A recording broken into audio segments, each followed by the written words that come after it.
అనుకున్నారు? మీ ఆనందానికి కారణం నువ్వే. ఏంటి? నేనా? నువ్వే.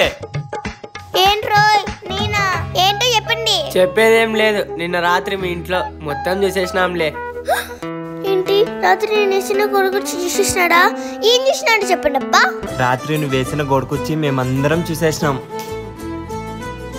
అంతేకాదు సుశీర, మీ అమ్మ నిన్ను 4 పీకినేది కూడా చూసినాం.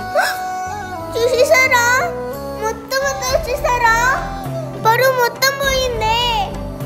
మొత్తం చూసేసినాం. లేకపోతే మా అమ్మోళ్ళు ఏమన్నా అన్నప్పుడు భలే ఆట పట్టిస్తా అంటివి, ఇప్పుడు నువ్వు దొరికినావు, చాలా హ్యాపీ. ఇదిగో పతమేషు, ఇప్పుడు నేను దొరికినా అని ఆట పట్టిస్తున్నావు. ముందుందే మీ అమ్మతో ముసలి పండగ. రే ఎందుకు గొడవరా? ఆపండ్రా, ఎందుకు అదే గొడవ పడతాండ్రు? పోదాం పదండి. ఇంకా సరే పోదాం పదండి. ఏదో అనుకుంటే ఏదో జరిగింది. శిష్యు పాపం ఫీల్ అవుతుంది. శిష్యు అమ్మో అమ్మో మర్చిపోయింది, నేను వచ్చేసాను. లేదంటే